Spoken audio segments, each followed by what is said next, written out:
Hi everyone! So this is me. This is my first ever voiceover video. So bear with me and let me know if there's anything I can improve on. So yeah, let's get started. So dahil New Year, new watch, char. So this year, nag-join kami ng running event ng friend ko. So anong kinalaman ng watch na to sa running event? So eto na nga. So sumali kami sa fun run and alam namin sa sarili namin na hindi kami physically fit. So I bought this Huawei Watch Fit 3 para ma-check ko and ma-monitor ko yung mga workout na tinry ko at sinimulan. So yung akin is yung white and then bumili na lang ako ng covers. So pwede mo ma-update yung kinaka-gallery. Ayan, pwede mo siyang i-customize base sa iyong gusto.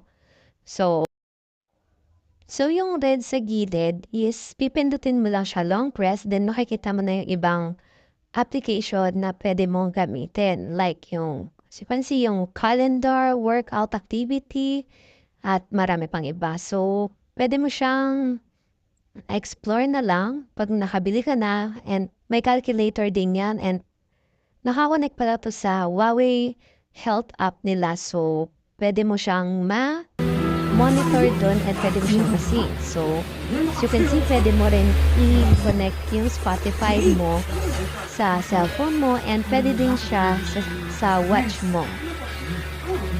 So, pwede mo lakasan, pahinaan yung volume ng song na ginagamit mo. Then, swipe ka lang sa left and pwede ka nang bumalik doon sa song mo or saang function ng watch mo gustong pumunta.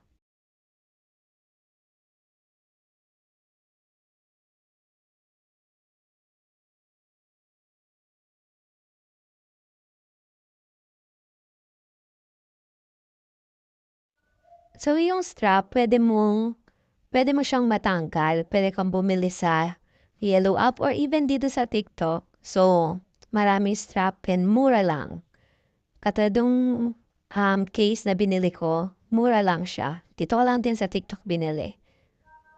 Hindi naman siya talaga mahirap ibalik sa jam. Ang aking daliri ay pudpud. So, sa settings din pala pwede ka mag-add ng pin like cellphone. So, para walang maka-open ng smartwatch mo. So, ayan, yan yung likod. Yung dalawang butas is dyan mo i-charge yung connector para ma-charge ang smartwatch.